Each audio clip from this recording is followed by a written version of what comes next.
You know how everybody binge watches tons of shows these days? That's like the thing to do is binge watch shows. Yeah. I can't really binge watch shows. I'll binge watch documentaries because I love documentaries. But do you remember growing up in like the 70s and 80s, we had something called appointment television? Do you remember appointment television being shows that you have to watch? And then like NBC started to call it must-see TV. Remember Yeah. Yeah, it was just shows you had to sit down. Like, do you remember like in the 70s we had shows like I remember like Tuesday nights were Happy Days, Laverne and Shirley, Three's Company. It was a great lineup of shows, right? Yeah. Those were great shows to just sit down and watch. And then Thursdays in the 80s, it was Cosby Show, Family Ties, Cheers, Hill Street Blues. Yeah. Just great lineups. Didn't Night Court fit into there somewhere? Yeah, eventually it did. Yeah. But like L.A. Law. L.A. Law. Yeah, but that was that. I don't know. That was a Friday, wasn't it? Yeah, that was a Friday. And there was like Saturdays were like Love Boat, Fantasy Island. Right. And then Friday nights were like Dukes of Hazzard, Dallas, Falcon Crest, that type of thing. Yeah, those great shows. Yeah. It doesn't happen. You don't have that anymore. You have to go to Netflix or Hulu. But I also remember like, do you remember the after school specials? Oh, of course. Yeah, those are great. And it was always like the same. They recycled the same. It was always Scott I'm having Baio. a baby. Yeah. I'm having a baby. They had Rob great Lowe. titles. I wrote down a couple of the titles, like The Boy Who Drank Too Much. Yeah. Starring Scott Baio. Or just one called Stoned with Scott Baio. It was always Scott Baio and this guy Lance Kerwin, who was on a show called James at 15. I don't remember if you remember that show. But my other favorite ones are Schoolboy Father. Yeah, Schoolboy Father. And then the one that starred Helen Hunt when she was on PCP was Desperate Lives. Do you remember that one? Did you ever see it? It's great. Yes. She like flipped out in a science class and jumped out the window. Yep. Yeah, it was part of that. True story. And what? No, I didn't say. Oh, great. Now we're going to hear from Helen Hunt's attorneys. Here we go. And then the great thing about it, like when we were growing up, we had variety shows. It would never work now, right? We were just talking about it. We had variety shows. There was like everybody had one, like Captain and Tennille, Donnie and Marie. You remember Shields and Yarnall? Oh, the mimes. Yep. And then the Brady Bunch hour would come on every so often. The Hudson Brothers, they had a show. And it wasn't a variety show, but Battle of the Network Stars. Oh, that was great. I loved it. It was always Gabe Kaplan leading the crew, like non-athletes. Gabe Kaplan. Yeah. Like that. And then like the Jacksons had a show. And even Engelbert Humperdinck. And Cher. Cher was probably the best one. Cher, Sonny and Cher was a big thing. But who do you got today, George? Speaking of all these variety shows, which we're going to talk about a little bit, we are very pleased to have the legendary drag queen and impressionist, which we're also going to talk about. Great impressions. Yep, great impressions. Yeah. So legendary drag queen and impressionist, Aggy Dune. Yay. Welcome.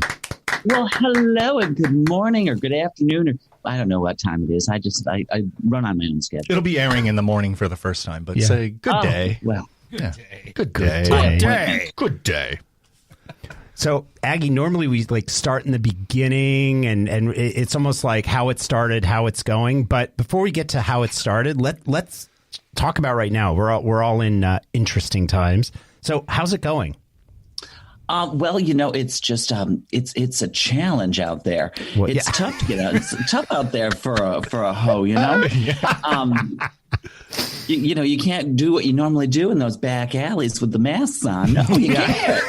So it's a challenge out there. But for those of us who are more of a, let's just say, an introvert and hate people, this is fantastic. I'm in my heyday. I love it. That's perfect for you.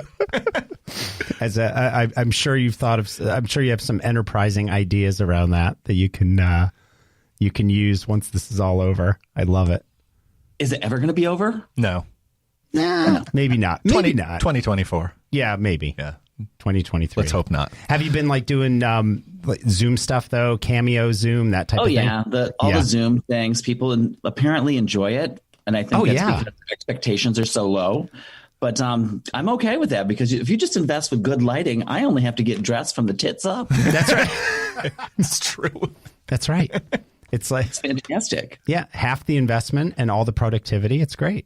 On your part. Profit. Oh, that's right. Coin. Got to get them coins. Tickle the nickel. That's Got to tickle the nickel if you want to make the dollar holla. But Aggie, are you working on, like, when things do get back to good, are you working on, like, new material, things you want to try out when we get back? Yeah? You're constantly planning. If you're not utilizing this opportunity where you're stuck and you have nothing but your imagination to keep you entertained, then you're missing a great opportunity, because you should be honing in on so much right now and just refocusing your looks or your brands, or, at least, for some of those girls out there, just wash your damn wig. Yeah.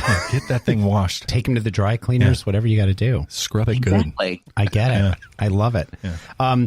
And speaking of that, I mean, in a way, that's how this show was born, because I had always, as a child, and I want to talk to you about this, as a child, loved talk shows, whether it was just interview shows or whether it was variety shows. Mike Douglas. Mike Douglas, that type of stuff.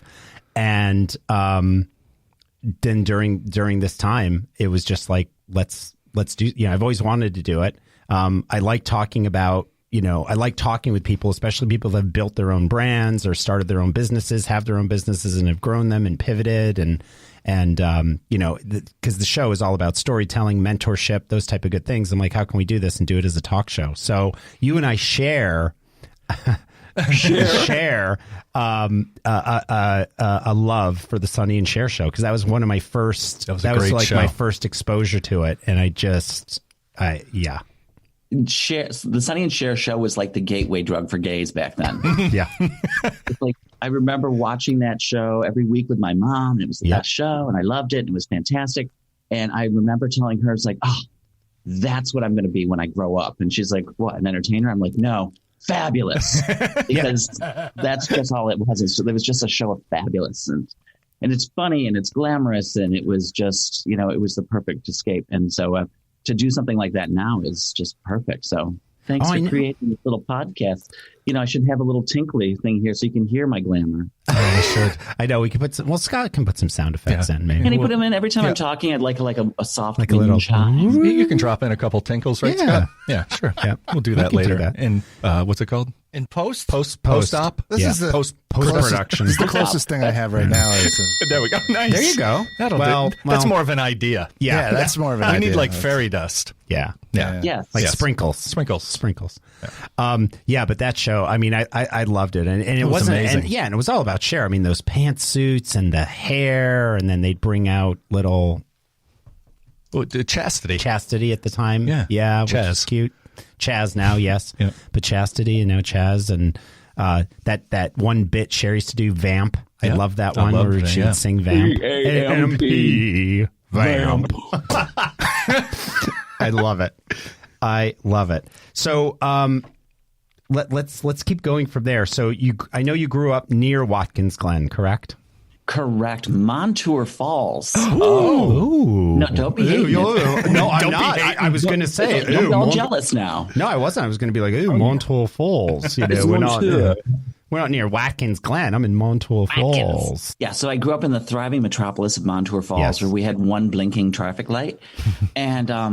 And if you went just too far past the traffic light, you were literally in the falls. So, I grew up in a small town, with big dreams. And by the time I was old enough to crawl, I had already done everything there was to do in Montour Falls. And I just kept crawling towards the county line. I got to go. So the Sonny and Cher show was my safe haven growing up in that small town, as the person who was maybe just a little bit extra, Come on. Montour Falls. Dare to dream, I think, is their motto. So you would get out of here. You would sit and watch Sonny and Cher with your mom, and you'd tell her, "I want to be that. I want to be fabulous." But you grew up in a family of race car people. It's in my blood. Yes, my grandparents were actually on the founding board of bringing the Grand Prix to Watkins Glen. And my grandmother instituted most of the safety checks that they do for all the cars that they still do today. It used to come through our family garage right there on Main Street, Watkins Glen, across from the Burger King, if you need to know. And thank you. They would all the cars would come through that, and that's when the cars used to race actually through the streets of the town, wow, through really? the countryside. Okay. Until somebody get hit on the sidelines, and they said, "We should build a track." So I'm not just saying that they're smart people down there, but eventually they get it. Yeah. So I hear you also know your way around a car.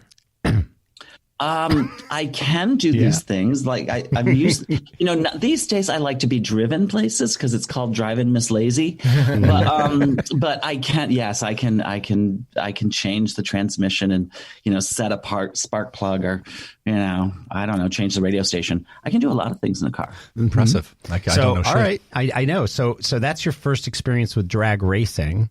So drag starts coming into you what?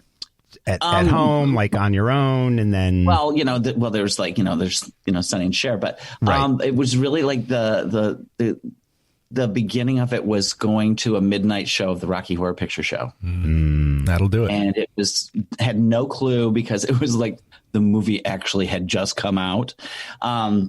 It was that long ago. And I went and we had no idea. And it was apparently the phenomena of Rocky Horror was just starting off. And so when we went that night, I went with one of the girls from school and we were there. And then there's the TV news crew was there. Why are you here tonight to see this movie? I'm like, because I like a horror film. I had no idea what the movie was about. And then watching it, and I was, at first kind of annoyed that people are yelling and throwing things. But when Frankenfurter turned around in that thing, I literally gasped. And then when the cape came off and it was there in full regalia, I was like, I'm home. And I followed that movie around, which actually that movie is what brought me to Rochester because it stopped playing in Ithaca. Oh, yeah, it's gorgeous. Yeah. The movie wasn't playing there anymore, but it was playing in Rochester. So I moved to Rochester because the movie was playing here. That's what brought you here. My entire life. Wow. Was like, I came here. I met people that they said, live with us for a while. I'm like, sure. That's great. And all I did all week was sew sequins onto a corset to get ready for my big, debut every Friday and Saturday night. I wonder if we went once, didn't we? We used to go to the one in Panorama. Oh, that's one in Panorama. Is that it was you? That was you? Yeah. That was me. So we definitely saw her perform. Yeah, we definitely did. Now, is this when it was Rocky Horror when the Aggy Dune character was born, or was that later on? Well, she was like, kind of because of Rocky Horror, then you become obsessed with everything to do with Rocky Horror. Mm-hmm. And then Tim Curry was in a movie called Times Square, which was about, a streetwise girl with a heart of gold. And he played the midnight DJ. And in the movie, the streetwise girl who suddenly writes poetry that's turned into music that they play at a strip club with a band.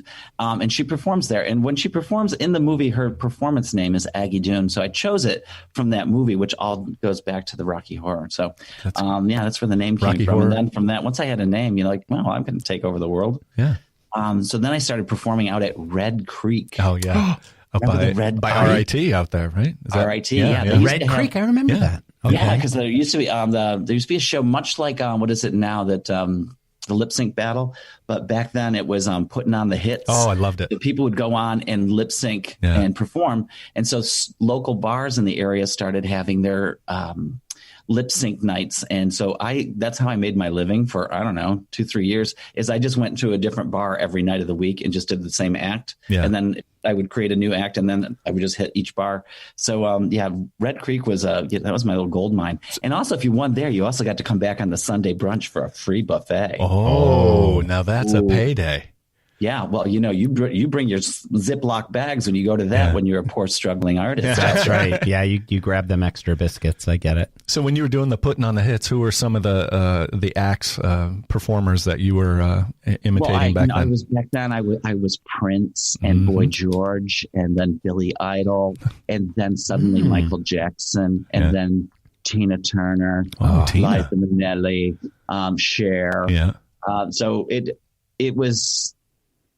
The gay, there was drag queens back then, but they were all at the gay clubs and none of them were going out to these things because they were all in straight places. Mm-hmm. And I just thought, well, I'll take over those places because those queens are scary in the gay bars. Right. They're a vicious bunch. I just started performing at the straight bars.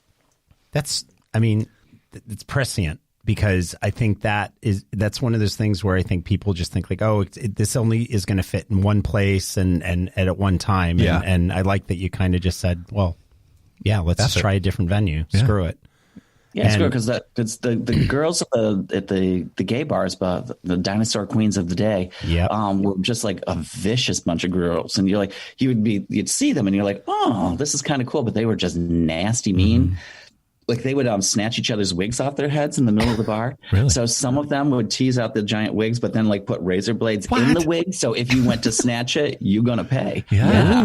Oh yeah. Well, the one was on stage and she was performing for a pageant, and well, she was on stage. The other queens were jealous because her gown was so pretty, so they took it and shoved it down the toilet. Nice. So then she won best gown in the pageant, and she pulled it out of the toilet, put it on wet, and walked out. It was just it was a different time. Yeah. It was very competitive. I know, but like I said, I'm going to go with the straight people because they're just going to kind of look at me as like, and we know, I mean, listen, we're both in the gay community. We know that like the gays aren't always the most supportive, yet PR wise, we come across like, oh, we're so welcoming. We welcome all shapes and sizes and da da da da da da. Nope. No. Right. No, nope. It's like, let's get it out there to everybody. It's like, no, we're not there yet either. I guess there's some form of inclusion, and maybe we're getting better at it. But even back then, it seems like the show business piece that overrode any type of inclusion. It's like, no, these are my acts. Who's this new queen coming in to take my act? Get her out of here. Yeah, get her, knock her down the stairs. Yeah, it was like showgirls of the day. Yeah, instead of being supportive. So I guess it's interesting because I wanted to ask this question later, but I'll ask it now. So did you? Eventually, when did you find a mentor? Because you must have had a mentor at some point. Not really. I never really had a mentor because I kind of didn't grow up in that sort of gay bubble. Yeah. So I didn't really have like that drag mom kind of thing.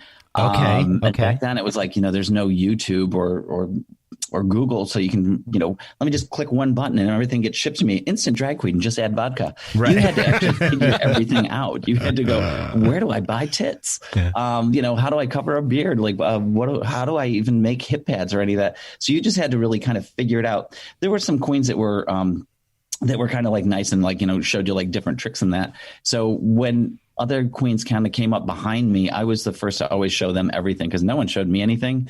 So I figured that was quite a struggle. But at the same time, it also made me, a more kind of independent performer that I don't really need anybody else's things. I'll just figure it out on my own. But I knew how hard that was. So I always wanted to be that kind of mentor to other people. Yeah, that's great. Yeah, that was my follow up. So you kind of took that and you mentor other people now? Oh, yeah. Yeah. Well, up until they cross you once and then dead to me, I tell you. But I have to say, just listening to some of your past interviews and doing some research on you, one of the many things I admire is that you do have this entrepreneurial spirit. You've got your own business, you built yourself up on your own, you did it without mentorship. Now you mentor others.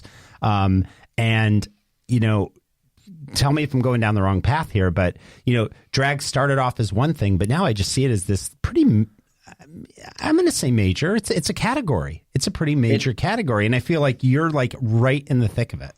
And you see it as that. And you're like, okay, how can I use this category, not just to entertain, but to my advantage, to build a brand around it, build a business around it, in addition to the business you already have?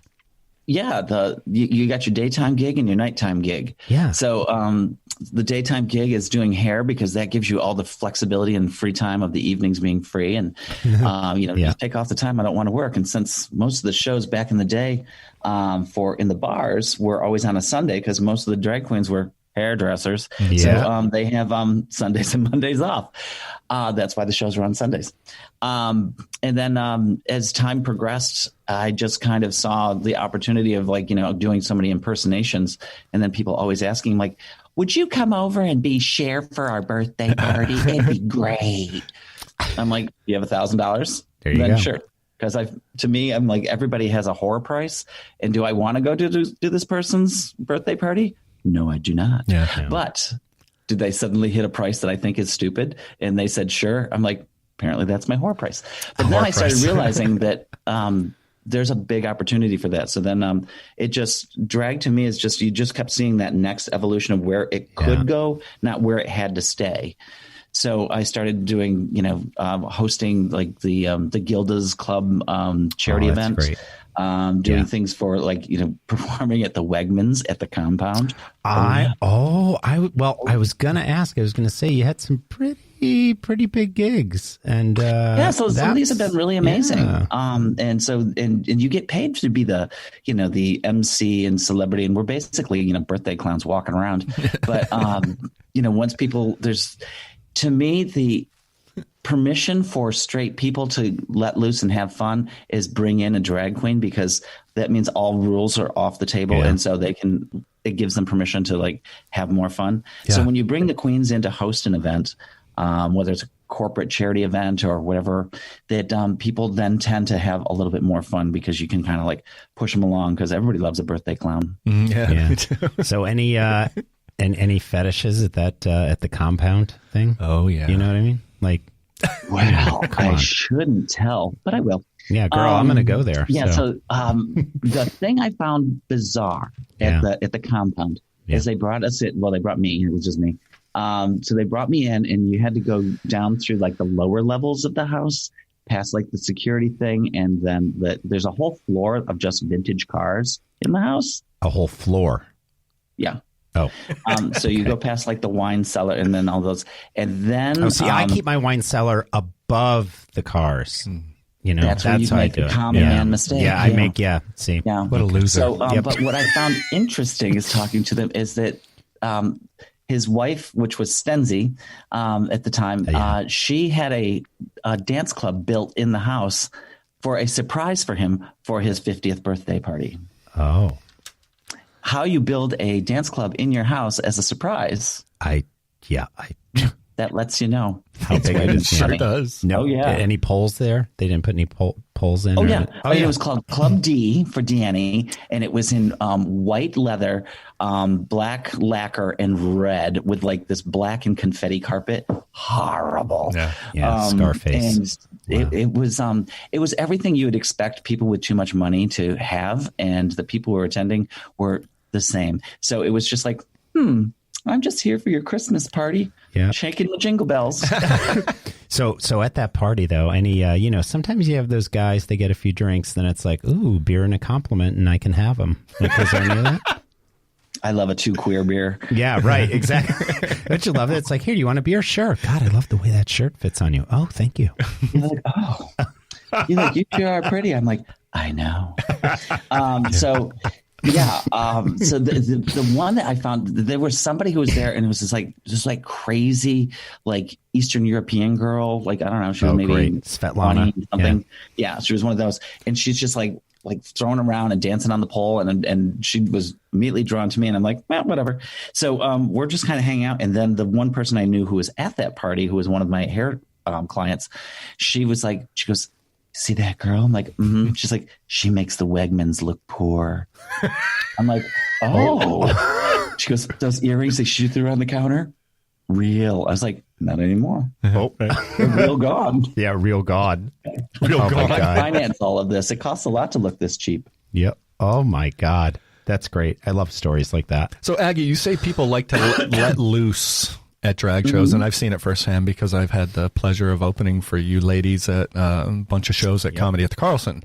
But I want to read a quote to you that you had from 2014 about the bigwigs you do with Kasha Davis, and you said, "Oh yeah, to me this show is more palatable to the straight audience because they can relate." Now, has drag become more palatable to the straight community since you started many, many years ago? Yes. Slowly? Well, I think it's become, it's gone past the curiosity factor of like, you kind of look and go, look, there's the 2-headed baby at the carnival.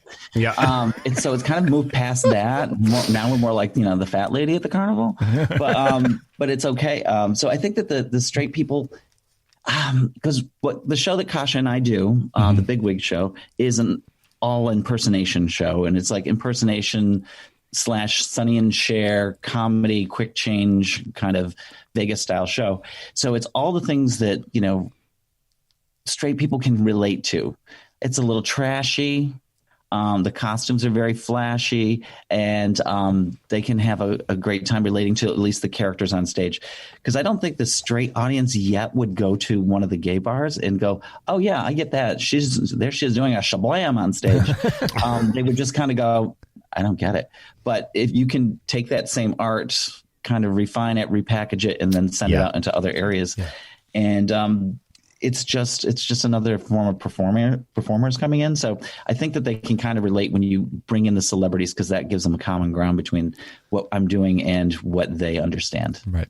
And you tend to be more of the impression drag queen, I think, right? And you're known for that. So you got Dolly, Bette Davis. I know you did even you do Cher, obviously. You had a Joan Rivers thing that you did once. I did a Joan Rivers thing. I love Joan. I miss Joan. Oh, that was at the Irondequoit Country Club. They hired me for a bat mitzvah. Because I was going to say the Irish club, sense. right? The kids love a good cross-dresser. Yeah. So they hired me to be Joan Rivers on the red carpet for this bat mitzvah at the country club. And so I stood on the carpet out there going, "Who you wearing? Who you wearing? Marshalls, good for you. Good for you." And those kind of things. It's just funny because TJ Maxx. There aren't a lot of people who do that, who go around and do these different impersonations. So you can charge whatever you want because you're the only one. If you want it, right, pay the price. I love it. So that's where the entrepreneurship comes in. Yes, that's what I mean. So you've carved. But if you do impersonations, you can literally get hired for anything. Right, and but the fact that you saw that and you just carved out your own niche. I really admire that. I think it's great. It's like you see drag as this. It's a category now. It's gotten bigger, and there's all types of big. Oh yeah, there's like everybody. All types of bars are trying to have it in there now as like content, and there's TV shows and all that type of stuff. But you're just like, no, I can build this. I can do my own thing. That's right. You built it up on you built it up on your own. A girl can make a nice living in a pair of heels. A pair of heels and a good, just a good impersonation can like take you a long way. Oh, the impersonations. So anytime anything in town is like, somebody needs a Cher, I'm the first person that always gets called. Once this opens up, I'll tell you, we got to because I worked with they weren't drag queens, they were actually transgender and performers, and one in particular I worked with in New York for a while. We did a party together. I'd love to Who was that? Candace Kane. Candace Kane. Yeah. So she's great. Oh, fantastic. And I don't know. Yeah, it's like once things open up, it's like we got to get you back out there. I want to see these impressions. We did like. Have you seen Aggie at the Carlson when you came to a couple? I came to a couple shows. Yeah, it was great. The impersonations are outstanding. Fantastic. Who's your top three that you do? Yeah. The top three that gets booked the most, or the top three that makes the most in your money, mind? Who are your favorites to do? Like to do? Yeah, that you like to do personally. Cher, because she makes the most money. She gets booked the most. Yeah. And plus she's just like, she's everything to the gays. She's like, she's our spirit animal. Yeah. And I feel like she's my responsibility. Like that Cher can't be everywhere for everyone. So I'm like a mall Cher. So like Santa. Yeah. So I go around and spread the magic that is Cher to all the others who cannot go out and see her. But I would say the other people I love to do Reba. She cracks me up. I've never seen the Reba. No, I don't. Oh my God! I never saw Reba at the next Carlson. I've seen the Betty Davis, but I've never seen the Reba. Oh yeah, the Reba. Betty Davis. She's right up there as one of my favorites. And Celine. Yeah, that's right. Forgot about that. Celine, because again, you go like this. What are you going to do for Celine? Then I go out and do it, and people go, "That's exactly how she is." I'm like, Now, not that I'm trying to get into production here, but have you ever? I mean, the gays love her. She's 99. She just celebrated her birthday. Who's going to do Betty White? Somebody do you do does. Betty White? Who does Betty White? I think Betty White needs to. That's going to be iconic at some point if somebody can nail it. It'll be iconic. There's a group that came through. They're out of New York City, and they're called the Golden Gays. Of course. And the three boys come through, and it's the three of them. So they play Blanche, Dorothy, and Rose. Yeah.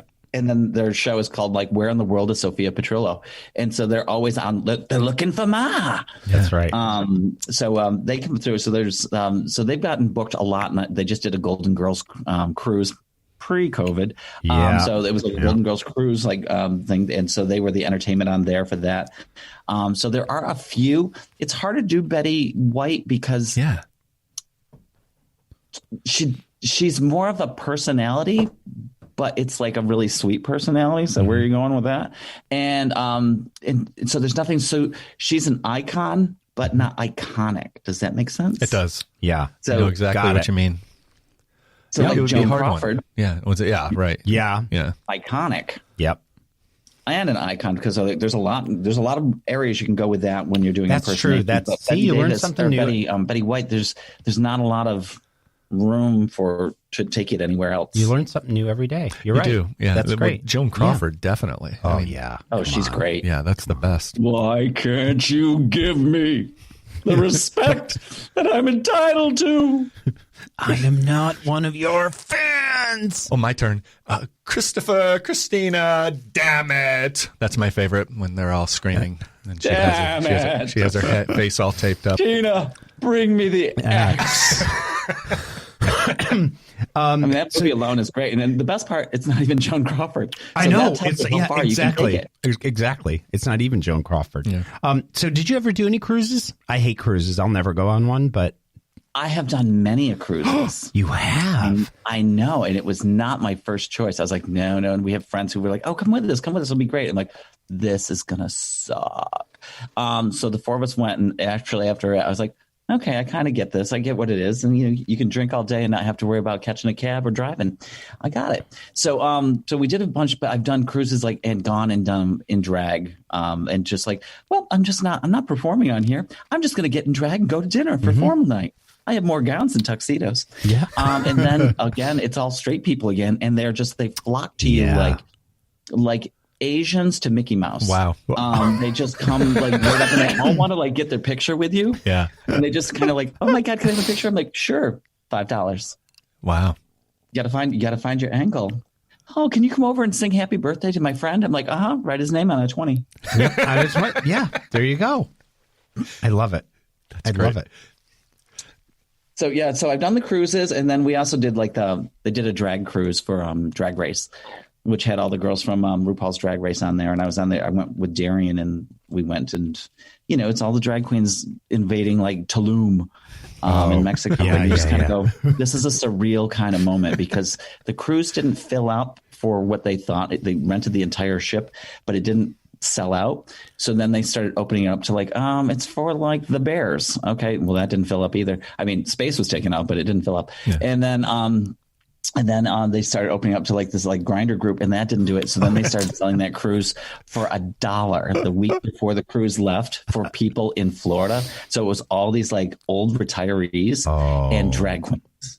And I went like this. These are my people. Yeah. Exactly. Them. Yeah. Don't shun it. I see that kind of crowd, and that's what Kasha and I do. Is like people go, you're not performing in the bars as much. You're doing more like cabaret kind of thing. I'm like, that's where the money is. Yeah. They have limited places to go to entertain themselves. And so we kind of give them a place to go and have fun. And they're the ones with all the money. So why not? Right. Charge a higher ticket price. There you go.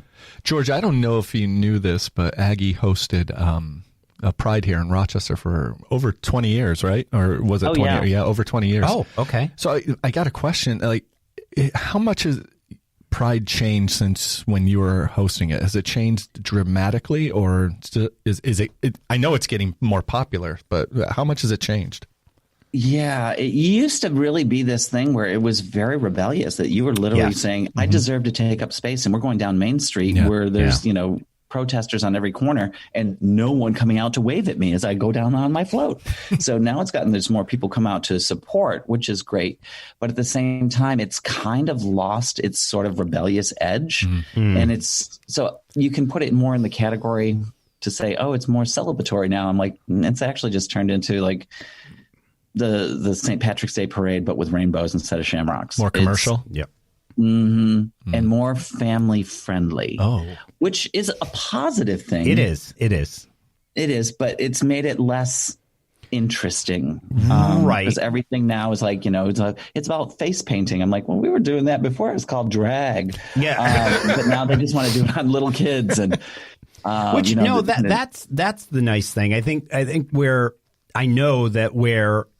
over the last couple of years, and I don't really go to the bar. I mean, nobody's going to bars now, but even towards just before COVID, I was kind of reducing my exposure there, so to speak. It was about how these, the girls would come for their birthday parties to the gay bars, and it kind of right, and that's where I think it goes too far, because then it becomes like, it's like a trip to the zoo. Oh, it's totally. Yeah. Like, look, there's a guy dressed as a woman. Look, there's a guy wearing a half shirt. Look, there's a guy in heels.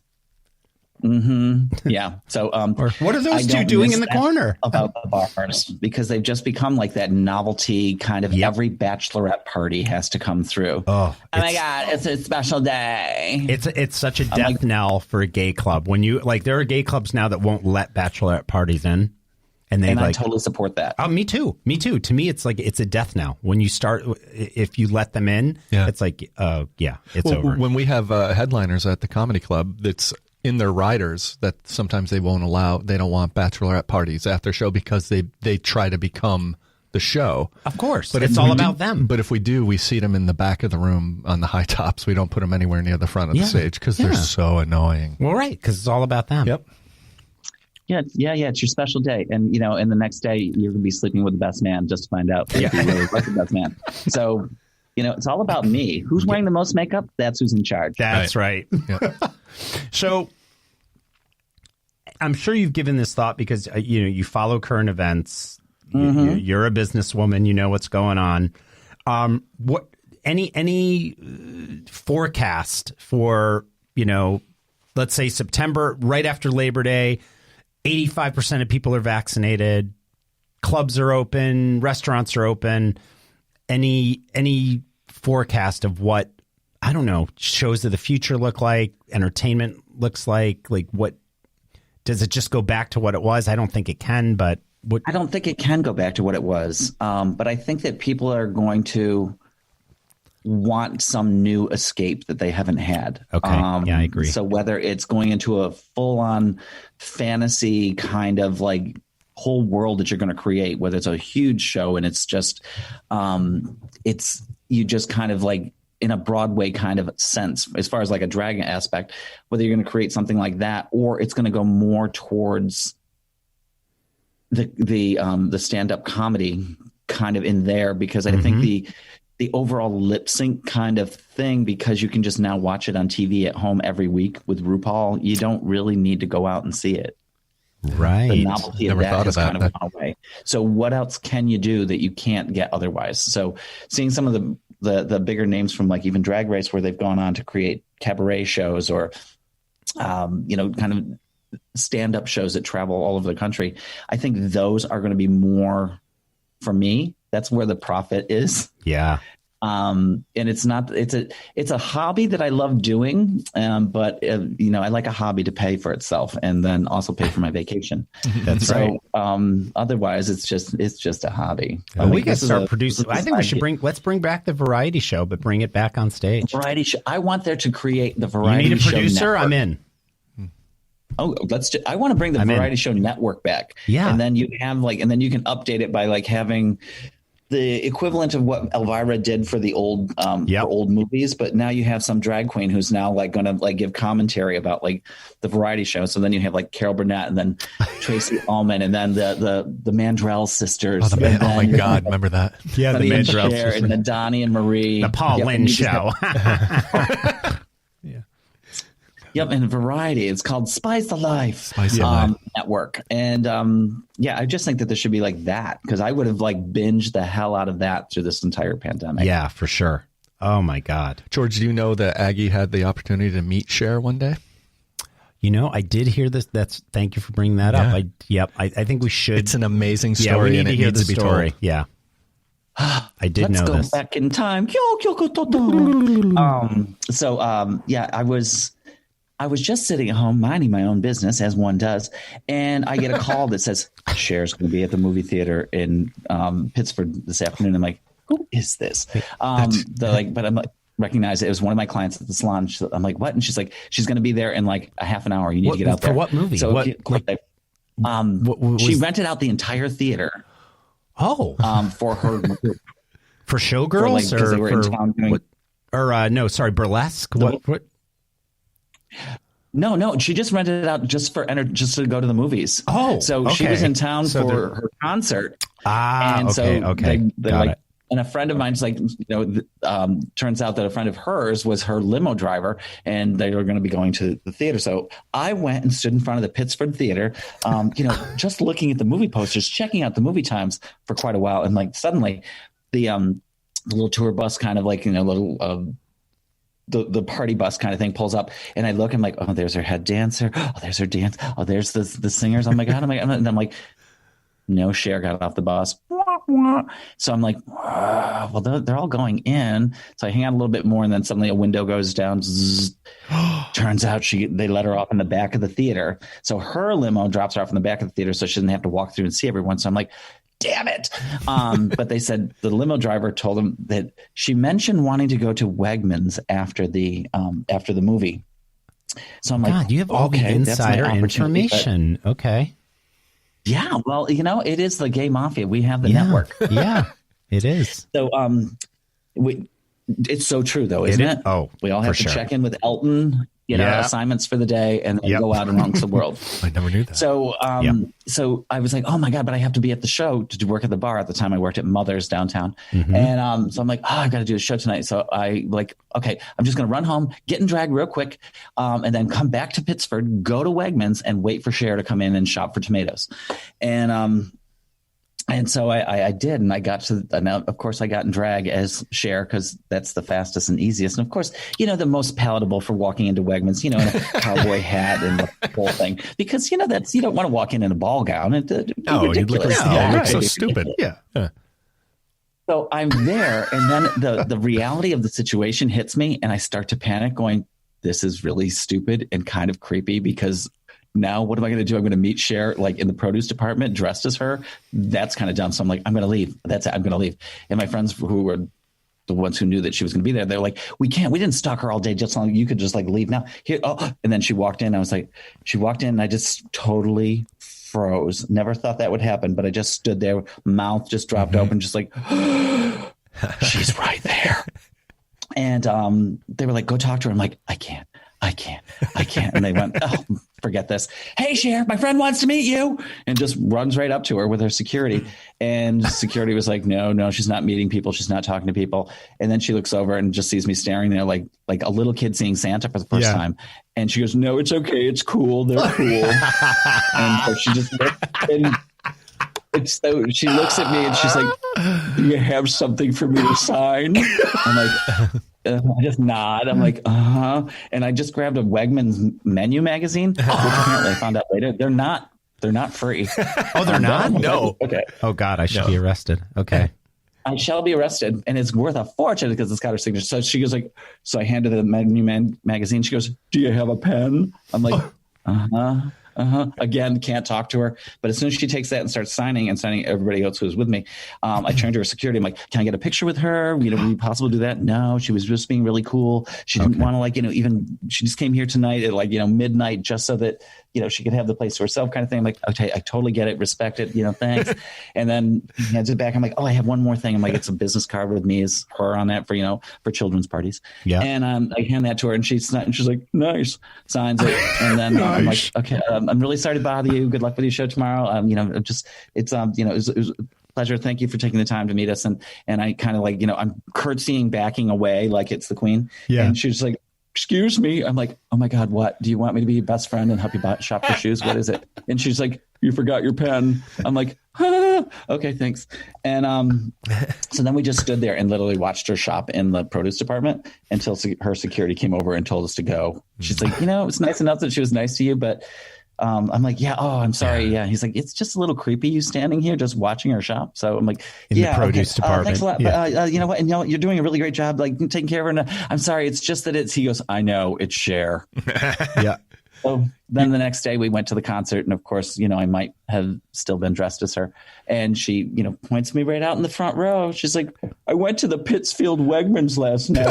This time there were people waiting for me, but they were cool. They were cool. I love it. And at the end, I changed my outfit when I go to the concert to wear all of her outfits. Costume so when changes. she changes on stage, I change in the audience. Whoop. Very inventive. Yeah, the one when I talked to our dancer after that one, he's like, "Were you in like Albany last week?" I'm like, "Mm-hmm." She's like, "Oh yeah, you were stage right." I'm like, "Mm-hmm." She's like, "She was talking about you." I'm like, "Tell me everything in detail. Don't leave out a syllable." Yeah.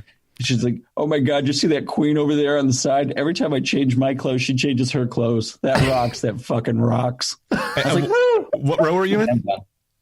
What was that? What row were you in? Oh, I was the front row. Yeah. Yeah. Crazy. As you do. Yeah, of course. As you do. I'm sorry. As you do. I think that's just another great example for everybody to pick up on. It's like persistence pays. It does. You know, number one, you have the connections because you're very affable and you make friends, and then those friends are able to tell you certain things, and then you go and it's like, okay, this didn't work in the movie theater. I'm going to go home. I'm going to get in drag, and I'm going to go to Wegmans at 11:30 at night and make my destiny happen. We are going to make it happen. Exactly. And that's that mentality that I especially now, it's like people need it more than ever. It's and like, you know, he did it out of the love of Cher, and this is before social media, right? It wasn't like you're going, I got to get this up on social media. No, this is well before. Just because I'm like, you got to meet her, and she's tiny. Really? Yeah. She's really tiny. That. Yeah. I had her as tall. I was like, me too. Well, maybe because Sonny Bono was so short. Yeah, right. So, I know that. But she has she's like tiny little like hands. You shake her hand, and it was like, oh my God, it's like a little kid's hand. Hello. I love it. So Aggie, I'd love to ask this question at the end. Sure. You know, if someone was going to be writing your biography tomorrow, is there anything you'd want rewritten? Oh my God! Whether it's to give a lesson to somebody, or to like in your book, like to give a lesson to somebody, or just be like, you know what, maybe I'd rewrite this a little bit.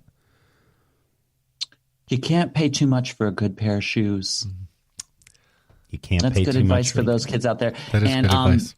Take 20% of everything that you're making, and always just like bank it, because your looks are gonna fade.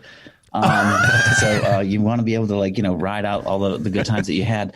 I would say that the thing that I would look back and say, what would I want to rewrite? I may have not been the nicest person clawing my way to the middle all those years ago. And so I would, maybe look back on that and say, maybe I could have been a little bit nicer, but with age comes like that, to know that was just what I call new queen syndrome, that you think the world belongs to you. And you're just a supporting player at that point. Yep. So to just have been maybe a little kinder and a little more respectful back in the day. I think we all could say that to a certain extent. But other than that, I mean, there might have been a pair of white pants after Labor Day once. I would say maybe let's erase that weekend. But other than that, no, it was pretty. Is that still a rule? The white pants? Is that still a thing, or is that over? I don't know. It's never over. Fashion is never over. I'm sorry. That's a straight man talking. Well, that is why I have to come into the comedy at the Carlson. I have to educate. Young the ladies. Oh, okay. And just go Birkenkrocks. No, Birkenkrocks. Anything you have upcoming that you want to talk about that we can promote? I would say we've got some. It is. It's on. I was like, it's coming out around Thanksgiving. Yeah. What is the Valentine's? We have like our Valentine's show coming up. Oh, okay. It's a Zoom thing. It's through Flip Phone Productions, and so they advertise on like Facebook or something. I'm not sure. But anyway, so we have a show, and it's going to be myself and Darian Lake and Mrs. Kasha Davis and Fabulous. Pandora Box. And then I think Mayhem Miller, she's from LA. So awesome. And that'll be for Valentine's Day? Valentine's Day, 5:00 local East Coast time. Yeah, there you go. Yeah. So you get to see all the ladies of the stage here in Rochester. Has the salon been doing good business? It's kind of like, that's kind of people's kind of escape thing that people want to come to. Yeah. Because everybody wants to have that little thing that feels familiar and like normal during the crazy times of COVID. So the salon, we've just kind of stretched out the hours so that there's only one or two people in there at any given time. So everybody who comes in always says, wow, I feel more safe here than I do going to Wegmans. I'm like, you think? So yeah, the salon's been good. So I've just kind of focused on that. And, a girl's got to find a way to go out there and get those coins everywhere you can. Agreed. Shake that money tree. Shake that money tree. I love it. Shake it. This has been great. Yeah, we've been speaking with the legendary Aggy Dune, impressionist, drag queen, Rochester icon, and beyond Rochester as well. Oh, beyond, yeah. Absolutely. All over the U.S. Cruises. That's God's right. sakes. And cruises. Aggie, thanks for taking time to come on the show. Yeah, we appreciate it. We know you have your choice of shows, and we appreciate you choosing the Curiously George podcast. And we'd love to have you back on when things open up. Oh, I would be back on anytime you want. You know, you're Fabulous. right on my trip as I go to get my COVID test, which I like to call a nice face rape once a week. So, you know, it's convenient for me to stop by the Curious George show on my way to being nasally assaulted. Nasally assaulted. That's a weekly thing they have to do with salon people. Oh, you know with salons. Yeah. That sucks. Wow. Yeah, once a week. Yeah. Yeah, and there is no other way of calling it than a face rape. Yeah. And sometimes it's both nostrils, so I feel like Jodie Foster in The Accused. Love it. That's just for you. For those of you who don't know what he's talking about, please rent the movie. You'll understand. Yep, you'll understand. Aggie, thank you so much. We need to have a whole show that just talks about those movies, just old movies that just make you giggle. Anytime. I think we could do that. I would love that. Do that old movies and some impressions. Let's do that. No, let's do it. Yeah, I'll put that down for the next show. That's a great idea. I'd love to do that. And even talk even when we're talking about the TV shows, I could go on and on talking about 70s and 80s TV shows. Oh, me too. You know, kidding? Come on. Please. All right. I love it. All right. Thank you so much. All right, my friend. Thanks, Aggie. The legendary Aggy Dune. Good to see you again. Good to see you too. Thank you. Bye. Bye-bye. Bye. Well, that was fantastic. That was. Yeah. I knew you'd totally enjoy it. Oh, yeah. Completely. When I talked to her back in, I think it was April or May, I was just blown away by the stories and just the fact that growing up in Montour Falls and the whole drag racing connection, and then coming here to Rochester and with the gateway drug of Rocky Horror. It's just it's a great story. And then hosting Pride for over 20 years. It's a great story. I love it. No, lots of history. And I think it's a great example to people of you've got to be persistent. You've got to look for the opportunities. Mm-hmm. And if there's a field that's too crowded, like, okay, the gay bars and stuff, those were crowded and they weren't the most welcoming crew there. Then you look for where there's other opportunities where you can actually be ahead of the pack. Yeah. Like where do you have a home court advantage? And she found a home court advantage amongst cruises, straight people. She knows her customers. Mm-hmm. It's really in depth, and it's looking at drag as a category. And it's like, okay, where do I fit in this category, and how do I make the most of it? And making the most of it, right on her own. She didn't have that person to, and that takes you to the point when she was talking about how she felt like she could have been nicer. I think that's part of the whole making your own way. You got to be a bitch. You do. You have to be tough. Right. And you have to cut corners here and sometimes cut people off. Yeah, you do. I mean, we've all done it. Yeah. I mean, it happens.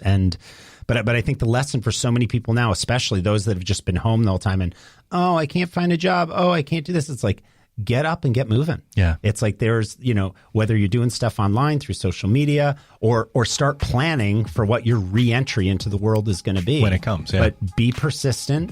You've got, use your connections, be persistent and figure it out. And obviously if you can, find a mentor. But this is a great example of like, I just did it on my own and I saw the opportunity and I made it happen. And she did. She sure did. She sure did.